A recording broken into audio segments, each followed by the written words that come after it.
Hi friends, जोहार। Study पूंजी HR में आपका स्वागत है। आशा करता हूँ आप सभी मस्त होंगे और आपकी तैयारी भी मस्त चल रही होगी।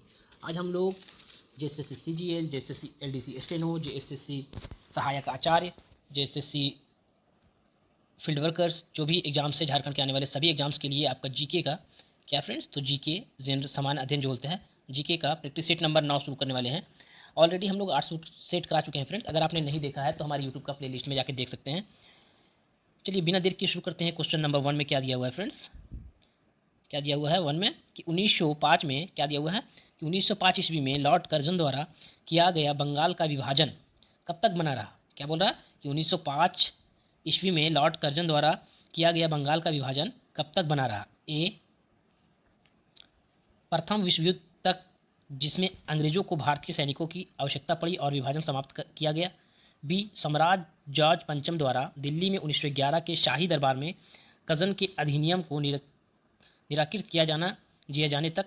सी है, महात्मा गांधी द्वारा अपने सविनय अवज्ञा आंदोलन आरंभ करने तक। या फिर डी है, भारत के 1947 में हुए विभाजन तक, जब पूर्वी बंगाल पूर्वी पाकिस्तान बन गया।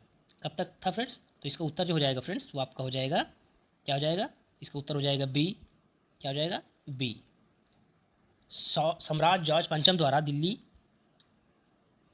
के शाही दरबार में कर्जन के अधिनियम को निरकित किया गया। 1911 तक जो है चला था, यानी कि जो आपको बताया गया है कि कब तक बना रहा, तो 1911 तक। ओके फ्रेंड, इसमें क्या है कि भारत के तत्कालीन वायसराय, कौन, भारत के तत्कालीन वायसराय लॉर्ड कर्जन ने 20 फरवरी 1905 ईस्वी में, क्या 20 फरवरी 1905 ईस्वी को बंगाल विभाजन के निर्णय की घोषणा की और यह विभाजन 16 अक्टूबर 1905 से प्रभावी हुआ। कितना अक्टूबर से, 16 अक्टूबर 1905 से जो है स्टार्टिंग हो गया था, प्रभावी हो गया था।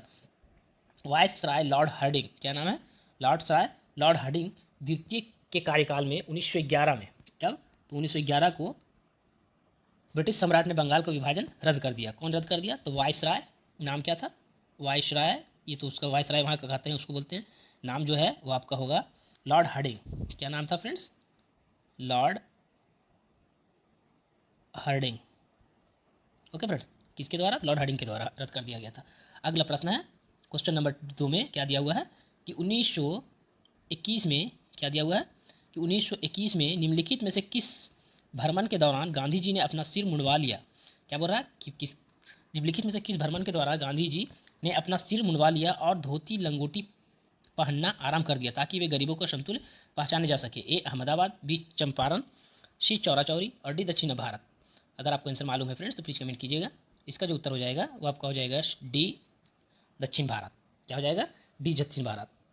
सितंबर 1921, ये 19 दिया हुआ है सितंबर में, क्या फ्रेंड्स, तो सितंबर 1921 में दक्षिण भारत के भ्रमण के दौरान गांधी जी ने अपना सिर मुंडवा दिया था और धोती लंगोटी पहनना आरंभ कर दिया ताकि वे गरीबों को समतुल्य लगने लगे। अगला प्रश्न है क्वेश्चन नंबर 3, छंदोग्य, क्या दिया हुआ है, छांदोग्य उपनिषद का संबंध किस वेद शाखा से है। छांदोग्य उपनिषद का संबंध किस वेद शाखा से है। ए, ऋग्वेद, बी, यजुर्वेद, सी, सामवेद और डी, अर्थवेद। अगर आपको आंसर मालूम है फ्रेंड्स तो प्लीज़ कमेंट कीजिएगा। इसका जो उत्तर हो जाएगा वो आपका हो जाएगा सी, सामवेद। क्या हो जाएगा फ्रेंड्स, सी, सामवेद। वैदिक साहित्य के अंतिम भाग उपनिषद है। इसका उपनिषद क्या है, तो वैदिक साहित्य का अंतिम भाग, जिन्हें वेदांत कहा जाता है। क्या कहा जाता है, वेदांत कहा जाता है। छंदोग्य उपनिषद सामवेद से संबंधित उपनिषद है। सामवेद से संबंधित अन्य उपनिषद केन और क्या नाम है, केन और जैमिनिया। क्या है ये, तो सामवेद से संबंधित अन्य जो है और भी उपनिषद केन और जैमिनिया है। अगला प्रश्न है क्वेश्चन नंबर 5, निज़ामुद्दीन, क्या दिया हुआ है, निज़ामुद्दीन जुनैदी वजीर था। निज़ामुद्दीन जुनैदी वजीर था किसका, ए, मोइजुद्दीन गोरी का, बी, कुतुबुद्दीन ऐबक का, सी, इल्तुतमिश का और डी, बलबन का। अगर आपको आंसर मालूम है फ्रेंड्स तो प्लीज़ कमेंट कीजिएगा। इसका उत्तर जो हो जाएगा आपको हो जाएगा सी, इल्तुतमिश का। क्या होगा, इल्तुतमिश का। निज़ामुद्दीन जुनैदी इल्तुतमिश के वजीर और एक योग्य प्रशासक था। इल्तुतमिश की मृत्यु के बाद जुनैदा उसके पुत्र फिरोज का भी वजीर नियुक्त हुआ। किसका, तो जो है इल्तुतमिश की मृत्यु के बाद जुनैदी, क्या, तो इसका नाम है, मृत्यु के बाद जुनैदी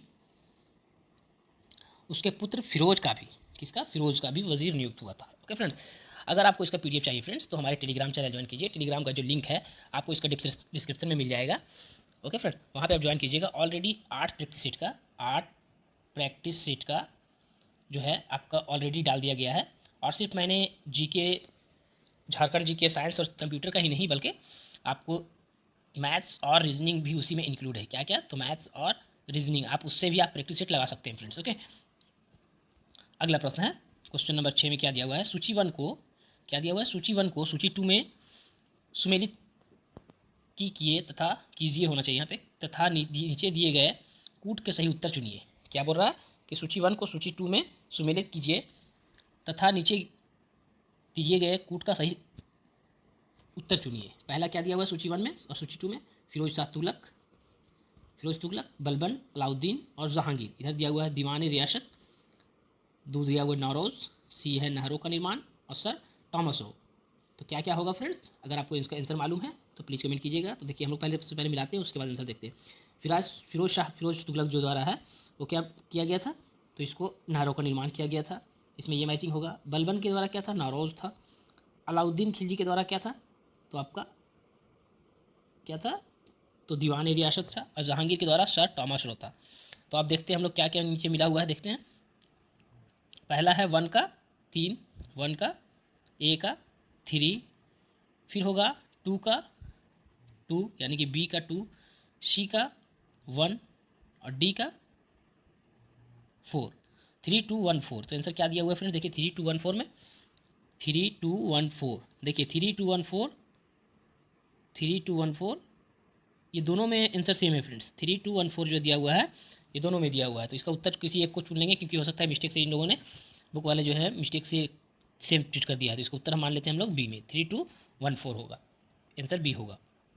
अगला प्रश्न है, क्या दिया हुआ है अगला प्रश्न? क्वेश्चन नंबर 7 में कि भारतीय संविधान का कौन सा अनुच्छेद राष्ट्रपति के पद के लिए पुनः निर्वाचन का योग्यता निर्धारित करता है? क्या बोल रहा है? भारतीय संविधान का कौन सा अनुच्छेद राष्ट्रपति के पद के लिए पुनः निर्वाचन की योग्यता निर्धारित करता है? ए अनुच्छेद 52, अनुच्छेद 54, अनुच्छेद 55 और अनुच्छेद 57। अगर आपको इससे मालूम है फ्रेंड्स तो प्लीज़ कमेंट कीजिएगा। इसका जो उत्तर हो जाएगा वो आपका हो जाएगा डी। क्या हो जाएगा? डी अनुच्छेद 57। क्या हो जाएगा फ्रेंड्स?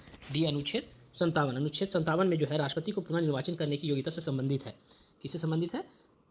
तो अनुच्छेद 57 में किससे संबंधित है? तो राष्ट्रपति को पुनः, यहाँ पे जो दिया हुआ है आपका, राष्ट्रपति को पुनः निर्वाचन की योग्यता से संबंधित है। और उसके बाद बात करते हैं फ्रेंड्स अनुच्छेद 52 में।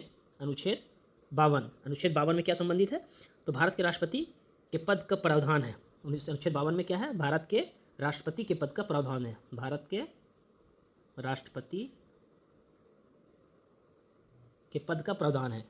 उसके बाद बात करते हैं अनुच्छेद 54 में क्या दिया हुआ है फ्रेंड्स? तो अनुच्छेद 54 में होगा भारत के राष्ट्रपति का निर्वाचन से संबंधित है। क्या है? भारत के संविधान में राष्ट्रपति के निर्वाचन से संबंधित है। और उसके बाद बात करते हैं 55 में।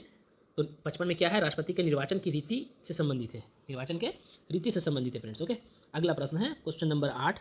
भारतीय संविधान के क्या दिया हुआ है? भारतीय संविधान सभा के प्रथम दिन के अधिवेशन की अध्यक्षता इन्होंने की थी। किन्होंने की थी? भारतीय संविधान के प्रथम दिन के अधिवेशन जो है अध्यक्षता इन्होंने की थी। किन्होंने की थी? A Rajendra Prasad, B Pandit Jawaharlal Nehru, C B R Ambedkar, D doctor Sachchidanand Sinha.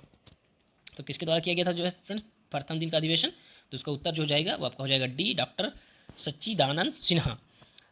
संविधान सभा की पहली बैठक जो है फ्रेंड्स, संविधान सभा की पहली बैठक 9 दिसंबर 1946 कब किया था? 1946 को हुई थी। इसकी अध्यक्षता जो है, सबसे पहली बैठक जो है 9 दिसंबर 1946 को हुई थी। इसकी जो अध्यक्षता है सच्चिदानंद सिन्हा द्वारा हुआ था। किसके द्वारा हुआ था? तो सच्चिदानंद सिन्हा ने की थी। उसके बाद जो है 11 दिसंबर, कब? तो 11 दिसंबर 1946 को डॉक्टर राजेंद्र प्रसाद और एच.सी. मुखर्जी, क्या नाम है? एच.सी. मुखर्जी को क्रमशः संविधान सभा के अस्थायी अध्यक्ष और उपाध्यक्ष चुना गया।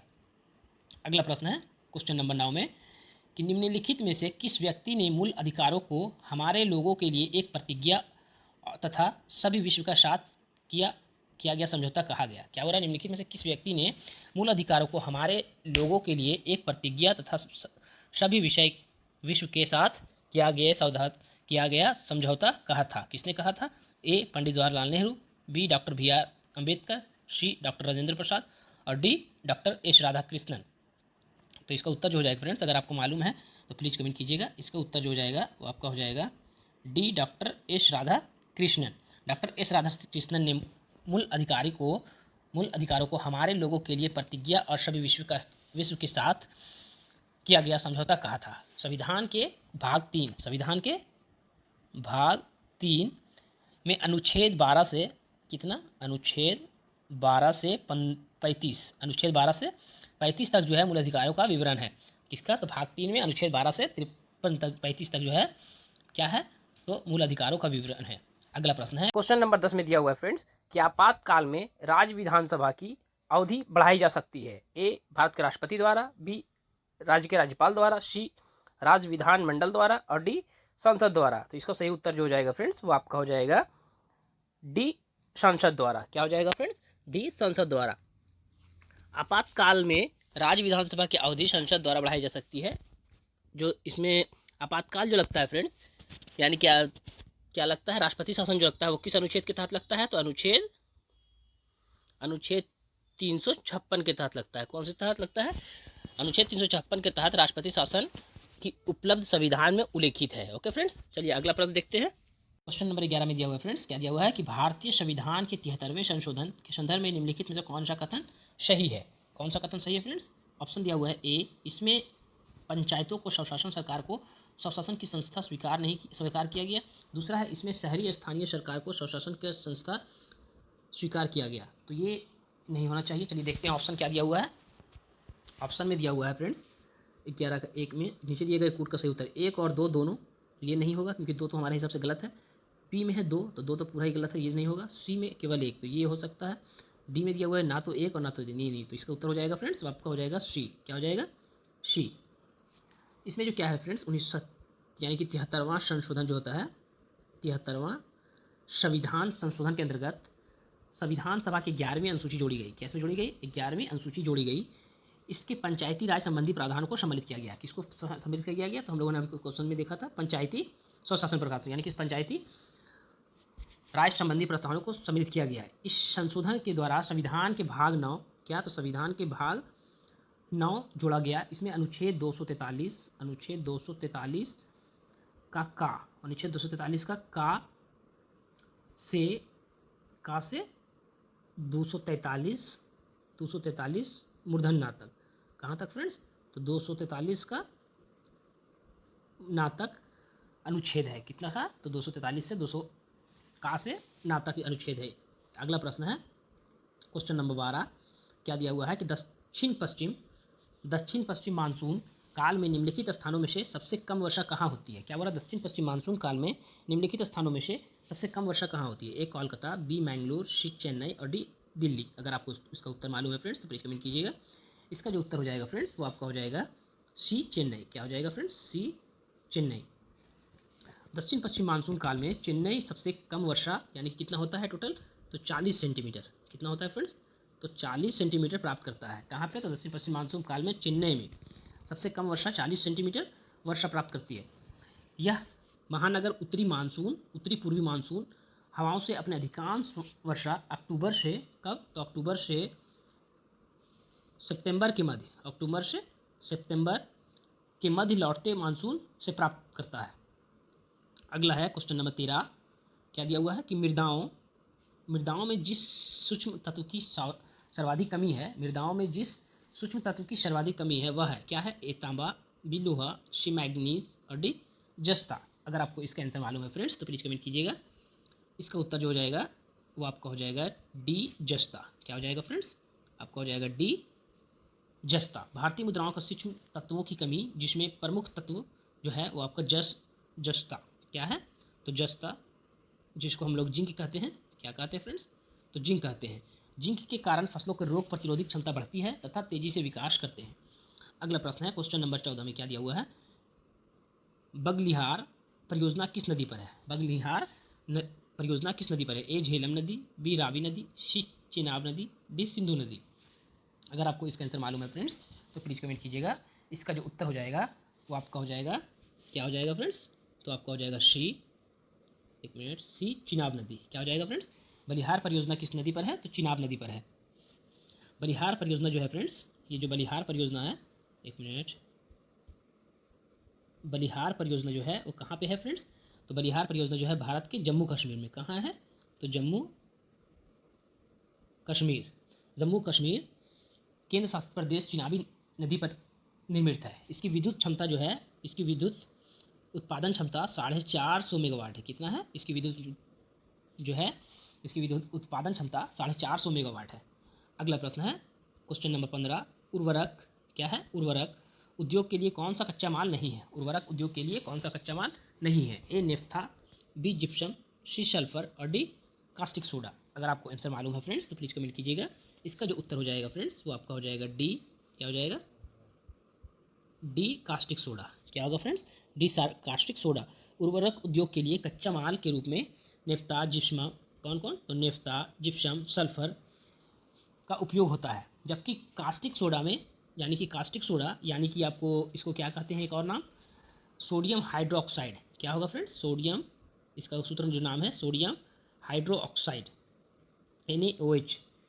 NaOH एक बहु उपयोगी पदार्थ है। कौन सा पदार्थ है फ्रेंड्स? बहु उपयोगी पदार्थ है। अगला प्रश्न है 16 नंबर में क्या दिया हुआ है कि निम्न में से, क्या दिया हुआ है? निम्न में से कौन देशांतर प्रधान याम्योत्तर के साथ ग्लोब पर बृहत वृत्त के निर्माण करता है? निम्न में से कौन सा देशांतर प्रधान याम्योत्तर के साथ ग्लोब पर बृहत वृत्त का निर्माण करता है? ए 0 डिग्री, बी 90 डिग्री से पूर्व, सी 90 डिग्री पश्चिम और डी 180 डिग्री। अगर आपको इसका आंसर मालूम है फ्रेंड्स तो प्लीज़ कमेंट कीजिएगा। इसका जो उत्तर हो जाएगा फ्रेंड्स वो आपका हो जाएगा डी 180 डिग्री। क्या हो जाएगा फ्रेंड्स? D 180 degree. 180 डिग्री जो है, 180 डिग्री देशांतर और 0 डिग्री देशांतर को एक साथ मिलने पर बृहत वृत्त का निर्माण होता है। 0 डिग्री देशांतर को प्रधान याम्योत्तर भी कहते हैं। क्या कहते हैं? प्रधान याम्योत्तर। यानी कि ये जो है आपको 0 डिग्री देशांतर को एक साथ मिलने पर बृहत वृत्त का निर्माण करते हैं और 0 डिग्री देशांतर को प्रधान याम्योत्तर भी कहते हैं। 0 डिग्री अक्षांश या विषुवत रेखा भी एक बृहत वृत्त है। क्या नाम है? 0 डिग्री अक्षांश को विषुवत रेखा भी एक बृहत वृत्त है। अगला प्रश्न है फ्रेंड्स 17 नंबर कि निम्नलिखित में से कौन सा एक कृष्णा नदी की सहायक नदी है? क्या बोल रहा है? निम्नलिखित में से कौन सा एक कृष्णा नदी का सहायक नदी नहीं है? दिया हुआ है नहीं है। ए भूमा, बी डोनी, सी तेल और डी तुंगभद्रा। अगर आपको आंसर मालूम है फ्रेंड्स तो प्लीज़ कमेंट कीजिएगा। इसका उत्तर जो हो जाएगा वो आपका हो जाएगा सी तेल।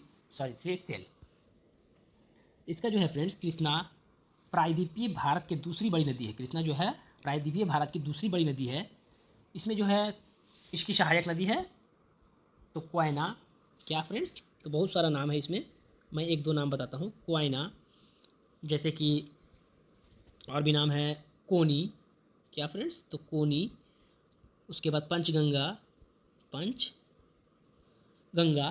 दूधगंगा, घाटप्रभा, मालप्रभा, भीमा और तुंगभद्रा और मुलसी इसकी प्रमुख सहायक नदियां हैं। तेल महानदी सहायक नदियां नहीं है। तेल जो है किसकी सहायक नदियां हैं? तो तेल जो है वो महानदी की, किसकी? तो महानदी की सहायक नदी है। तेल जो है वो महानदी की सहायक नदियां हैं। अगला प्रश्न है क्वेश्चन नंबर 18, जिस विदेशी मुद्रा में, क्या बोल रहा है? जिस विदेशी मुद्रा में शीघ्र देशांतर की प्रवृत्ति हो उसे कहते हैं जिस विदेशी मुद्रा में शीघ्र देशांतर की प्रवृत्ति हो उसे हम लोग कहते हैं दुर्लभ मुद्रा, बी सुलभ मुद्रा, सी स्वर्ण मुद्रा और डी गर्म मुद्रा। अगर आपको इसका आंसर मालूम है फ्रेंड्स तो प्लीज़ कमेंट कीजिएगा। इसका उत्तर जो हो जाएगा बी सुलभ मुद्रा। क्या हो जाएगा? बी सुलभ मुद्रा। अगला प्रश्न है इसमें जो है फ्रेंड्स, जिस विदेशी मुद्रा में शीघ्र देशांतर की प्रवृत्ति हो उसे हम लोग सुलभ मुद्रा कहते हैं। इस मुद्रा की नीति मौद्रिक नीति यानी कि मॉनेटरी पॉलिसी के तहत अपनाई जाती है ताकि व्यापार को प्रोत्साहन मिले और रोजगार सृजन हो। अगला प्रश्न है क्वेश्चन नंबर 19 में दिया हुआ है कि राष्ट्रीय विकास परिषद, क्या? तो राष्ट्रीय विकास परिषद में शामिल नहीं होता है। कौन शामिल नहीं होता है? तो ए राज्यों के मुख्यमंत्री, बी नीति आयोग के सदस्य, सी वित्त आयोग के सदस्य और डी प्रधानमंत्री। अगर आपको इसका आंसर मालूम है तो प्लीज़ कमेंट कीजिएगा।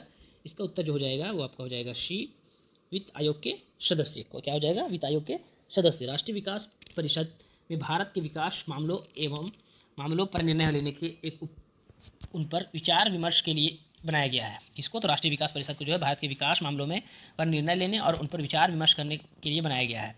एक कार्यकारी निकाय है जिसकी अध्यक्षता प्रधानमंत्री करते हैं। यह क्या है? एक कार्यकारी निकाय है जिसकी अध्यक्षता जो है हमारे क्या करते हैं? कौन? प्रधानमंत्री करते हैं। कौन करते हैं? तो प्रधानमंत्री करते हैं। इसकी स्थापना जो है फ्रेंड्स वो 6 अगस्त 1952 ईस्वी में हुआ था। कब हुआ था? तो 6 अगस्त 1952 को हुई था। इस परिषद का वित्त आयोग का सदस्य शामिल नहीं होते, इसमें जो है वित्त आयोग के सदस्य शामिल नहीं होते हैं। अगला प्रश्न है 20 नंबर में, क्या दिया हुआ है कि निम्नलिखित में से कौन बेमेल है? निम्नलिखित में से कौन बेमेल है? ए रेखा समिति, आयात निर्यात प्रक्रिया सरलीकरण, बी नजदुम्पा समिति, रेल किराया भाड़ा, सी रंगराजन समिति, भुगतान असंतुलन, और डी हो गया रायपुरिया समिति, बैंकिंग सेवा सुधार। अगर आपको आंसर मालूम है फ्रेंड्स तो प्लीज़ कमेंट कीजिएगा। तो इसमें बेमेल जो है वो आपका हो जाएगा ए रेखा समिति, आयात निर्यात प्रक्रिया सरलीकरण। अगला है क्वेश्चन नंबर 21, बुंदेली। क्या दिया हुआ है? बुंदेली किस उपभाषा समूह की बोली है? बुंदेली जो है किस उपभाषा समूह की उपबोली है? ए राजस्थानी हिंदी, बी बिहारी हिंदी, सी पूर्वी हिंदी, और डी पश्चिमी हिंदी। अगर आपको उसका उत्तर मालूम है फ्रेंड्स तो प्लीज़ कमेंट कीजिएगा। इसका जो उत्तर हो जाएगा फ्रेंड्स वो आपका हो जाएगा डी पश्चिमी हिंदी। क्या हो जाएगा फ्रेंड्स? डी पश्चिमी हिंदी। सौर सेनी जो है फ्रेंड्स, सौर सेनी उपभ्रंश से विकसित पश्चिमी हिंदी के अंतर्गत 5 बोलियाँ आती है। किसके अंदर 5 बोलियाँ आती है? तो पश्चिमी हिंदी के अंतर्गत जो है, पश्चिमी हिंदी के अंतर्गत वो आपकी 5 बोलियाँ आती हैं। 5 बोलियाँ कौन कौन से हैं? तो पहला ए हरियाणवी। क्या दिया हुआ है? हरियाणी, इसको बोल सकते हैं हम लोग हरियाणी। उसके बाद खड़ी बोली, उसके बाद हम लोग बोल सकते हैं ब्रजभाषा, कन्नौजी, और उसके बाद 5वां है आपका बुंदेली। अगला प्रश्न है 22 नंबर में, हिरविनिया। क्या दिया हुआ है? हिरविनिया किस देश की मुद्रा है? हिरविनिया जो है वो किस देश की मुद्रा है? ए स्वीडन, बी यूक्रेन, सी चेक गणराज्य, डी नारू। अगर आपको इसका आंसर मालूम है फ्रेंड्स तो प्लीज़ कमेंट कीजिएगा। हिरविनिया जो है आपका किसका मुद्रा है? तो उत्तर हो जाएगा D B Ukraine, sorry B Ukraine. Ukraine की मुद्रा जो है हिरविनिया है। इस देश की राजधानी जो है, इसकी राजधानी जो है कहाँ पे है? तो आपका इसका नाम होता है क्यू। क्या होगा फ्रेंड्स? क्यू। हिरवानिया किस देश की मुद्रा है? तो यूक्रेन की, और यूक्रेन की राजधानी क्या है? तो आपका क्यू है। अगला प्रश्न है 23, नेताजी सुभाष चंद्र बोस की कई नई योजना। क्या बोल रहा है? नेताजी सुभाष चंद्र बोस की नई योजना Bosch the untold story of N inconvenient nationalist किसने लिखी? क्या है बुक का नाम? Boss the untold story of N inconvenient nationalist किसने लिखी? ए अनुजधार, बी विष्णुदेव, सी चंद्रचूड़, और डी रमेश शील। रमेश शील। अगर आपको आंसर मालूम है फ्रेंड्स तो प्लीज़ कमेंट कीजिएगा। इसका उत्तर हो जाएगा वो आपका हो जाएगा शी चंद्रचूड़। क्या हो जाएगा? She Chandrachud. Boss untold story of the inconvenient nationalist नामक पुस्तक लेखक जो है चंद्रचूड़ घोष है। इसे पेंगुइन रैंडम हाउस इंडिया द्वारा अपनी वाइकिंग छाप के तहत प्रकाशित किया गया। अगला प्रश्न है 25 नंबर में, क्या दिया हुआ है फ्रेंड्स? सॉरी 24 में। अभी हम लोगों ने क्या किया था? तो 23 किया था। 24 में दिया हुआ है कि बबीता कुमारी किस खेल से संबंधित है? बबीता कुमारी किस खेल से संबंधित है? ए कुश्ती, बी मुक्केबाजी, सी शतरंज, और डी निशानेबाजी। तो ये क्वेश्चन जो है फ्रेंड्स मैंने शायद 2 सेट में अभी तक करा चुका हूँ। 9 सेट के अंदर में मैंने 2 सेट करा चुका हूँ जिसमें आपको ये सेम क्वेश्चन पूछा गया है। तो ये सेम क्वेश्चन पूछने का रीज़न ये है फ्रेंड्स कि शायद ये बहुत इंपॉर्टेंट हो, और ये बहुत इंपॉर्टेंट क्वेश्चन भी है। इस तरह का क्वेश्चन आते भी हैं। तो इसका उत्तर जो हो जाएगा फ्रेंड्स वो आपका हो जाएगा ए कुश्ती। किससे? तो कुश्ती। बबीता कुमारी किस खेल से संबंधित है? तो कुश्ती से संबंधित है। अगला है 25 नंबर कि निम्नलिखित भारतीय राज्यों में से कौन स्थलीय अंतर्राष्ट्रीय सीमा के साथ साथ जलीय सीमा से भी लगा हुआ है? क्या बोल रहा है कि निम्नलिखित भारतीय राज्यों में कौन स्थलीय अंतर्राष्ट्रीय सीमा के साथ साथ अंतर्राष्ट्रीय स्थलीय सीमा के साथ साथ जलीय सीमा पे भी लगा हुआ है? ए महाराष्ट्र, बी पश्चिम बंगाल, सी उड़ीसा, और डी गुजरात। अगर आपको इसका आंसर उत्तर मालूम है फ्रेंड्स तो प्लीज़ कमेंट कीजिएगा। इसका उत्तर जो हो जाएगा ऑप्शन में दिया हुआ है 1 और 2, उसके बाद दिया हुआ है बी में 2 और 3, सी में दिया हुआ है 2 और 4, तो डी में दिया हुआ है 1 और 4। तो सबसे पहले हम लोग जानने की कोशिश करते हैं फ्रेंड्स कि निम्नलिखित क्या बोल रहा है कि निम्नलिखित भारतीय राज्यों में कौन सी स्थलीय अंतर्राष्ट्रीय सीमा के साथ जलीय सीमा भी लगा हुआ है? तो इसका उत्तर जो हो जाएगा वो आपको हो जाएगा 2 और 4, क्योंकि पश्चिम बंगाल और गुजरात जो है अंतर्राष्ट्रीय जो है स्थलीय अंतर्राष्ट्रीय सीमा के साथ साथ जलीय सीमा से भी लगा हुआ है। तो इसका उत्तर जो हो जाएगा 2 और 4 किसमें दिया हुआ है? तो उत्तर हो जाएगा सी 2 और 4। ओके फ्रेंड्स, उसके बाद क्या दिया हुआ है इसमें? कुछ पश्चिम बंगाल क्या तो पश्चिम बंगाल और गुजरात के 2 ऐसे राज्य हैं जो स्थलीय अंतर्राष्ट्रीय सीमा के साथ साथ जलीय सीमा भी से भी लगे हुए हैं। पश्चिम बंगाल का स्थलीय अंतर्राष्ट्रीय सीमा पश्चिम बंगाल का अंतर्राष्ट्रीय क्या? पश्चिम बंगाल का पश्चिम बंगाल का जो है स्थलीय अंतर्राष्ट्रीय सीमा बांग्लादेश के साथ, किसके साथ? पश्चिम बंगाल का जो अंतर्राष्ट्रीय सीमा बांग्लादेश के साथ, तथा जलीय सीमा जो है बंगाल की खाड़ी से मिलती है। किससे मिलती है? जबकि गुजरात का स्थलीय अंतर्राष्ट्रीय सीमा पाकिस्तान से मिलती है। गुजरात का अंतर्राष्ट्रीय सीमा पाकिस्तान से मिलती है, जबकि जलीय सीमा जो है अरब सागर, कच्छ की खाड़ी, खंबात की खाड़ी से मिलती है। अगला प्रश्न है क्वेश्चन नंबर 26। क्या दिया हुआ फ्रेंड्स कि लेंसडाउन, क्या दिया हुआ है? लेंसडाउन पर्वतीय नगर किस राज्य में स्थित है? लेंसडाउन पर्वतीय नगर किस राज्य में स्थित है? ए उत्तर प्रदेश, बी उत्तराखंड, सी हिमाचल प्रदेश, डी जम्मू कश्मीर। अगर आपको इसका आंसर मालूम है फ्रेंड्स तो प्लीज़ कमेंट कीजिएगा। इसका उत्तर जो हो जाएगा फ्रेंड्स वो आपका हो जाएगा बी उत्तराखंड। क्या हो जाएगा? बी उत्तराखंड। लेंसडाउन पर्वतीय नगर किस राज्य में स्थित है? तो उत्तराखंड में स्थित है। अगला प्रश्न है 27 नंबर में कि निम्नलिखित में से कौन भारत का सबसे बड़ा स्तूप है? क्या दिया हुआ है? निम्नलिखित में से कौन सा भारत का सबसे बड़ा स्तूप है? ए बरहुत, बी केसरिया, सी दमेक और डी अमरावती। अगर आपको इसका आंसर मालूम है फ्रेंड्स तो प्लीज़ कमेंट कीजिएगा। इसका उत्तर जो हो जाएगा बी केसरिया। क्या हो जाएगा फ्रेंड्स? तो बी केसरिया। तो निम्न जो भारत का सबसे बड़ा स्तूप कौन है? केसरिया होगा। अगला प्रश्न है 28 नंबर में क्या दिया हुआ है कि प्रधानमंत्री नरेंद्र मोदी द्वारा, क्या बोल रहा है? प्रधानमंत्री नरेंद्र मोदी द्वारा अमृत काल को क्या नाम दिया गया? प्रधानमंत्री नरेंद्र मोदी द्वारा जो है वो आपको अमृत काल को, किसको? तो अमृत काल को क्या नाम दिया गया? ए स्वर्ण काल, बी समीक्षा काल, सी कर्तव्य काल और डी विकास काल। अगर आपको इसका आंसर मालूम है फ्रेंड्स तो प्लीज़ कमेंट कीजिएगा। इसका उत्तर जो हो जाएगा वो आपका हो जाएगा सी कर्तव्य काल। क्या हो जाएगा फ्रेंड्स? कर्तव्य काल। अमृत काल को हम लोग क्या कहा गया है नरेंद्र मोदी द्वारा? तो कर्तव्य काल कहा गया है। अगला प्रश्न है 29 में मेटा द्वारा, क्या चीज़? तो मेटा द्वारा किस माइक्रो ब्लॉगिंग ऐप को लॉन्च किया गया? मेटा द्वारा किस माइक्रो ब्लॉगिंग ऐप को लॉन्च किया गया? ए थ्रेड्स, बी पैड्स, सी वर्ड्स, डी साइट्स। अगर आपको इसका आंसर मालूम है फ्रेंड्स तो प्लीज़ कमेंट कीजिएगा। तो आप देखते होंगे कि जब फेसबुक या फिर इंस्टाग्राम लोग यूज़ करते हैं तो इस तरह का कुछ ऑप्शन आता है फ्रेंड्स, थ्रेड्स का। तो जो है मेटा द्वारा जो है क्या लॉन्च किया गया माइक्रो ब्लॉगिंग में? तो उसका उत्तर जो हो जाएगा वो आपका हो जाएगा ए थ्रेड्स। क्या हो जाएगा? ए थ्रेड्स। अगला प्रश्न है और आज के इस प्रैक्टिस सेट का आखिरी सेट क्वेश्चन है कि किस राज्य के आथुर पान के पत्तों को हाल ही में जीआई टैग प्रदान किया गया? किस राज्य के आथुर पान के पत्तों को हाल ही में जीआई टैग प्रदान किया गया? ए केरल, बी तमिलनाडु, सी असम, डी सिक्किम। अगर आपको इसका आंसर मालूम है फ्रेंड्स तो प्लीज़ कमेंट कीजिएगा। इसका जो उत्तर हो जाएगा वो आपका हो जाएगा बी। क्या हो जाएगा? बी तमिलनाडु। क्या हो जाएगा फ्रेंड्स? बी तमिलनाडु। अगर आपको इसका पीडीएफ चाहिए फ्रेंड्स तो प्लीज़ हमारे टेलीग्राम चैनल ज्वाइन कीजिए। टेलीग्राम का जो लिंक है आपको डिस्क्रिप्शन में डाला हुआ है, आप वहाँ पे ज्वाइन करके टेलीग्राम ज्वाइन कर ले। ऑलरेडी 8 सेट का प्रैक्टिस सेट का जो है क्या डाल दिया गया है, पीडीएफ डाल दिया गया है। कहाँ पे? तो टेलीग्राम में। और अगर आप इस चैनल पर नए हैं और आपको अगर वीडियो अच्छा लगा हो तो हमारे चैनल को सब्सक्राइब करें, लाइक करें, कमेंट करें और शेयर करें। Thank you friends.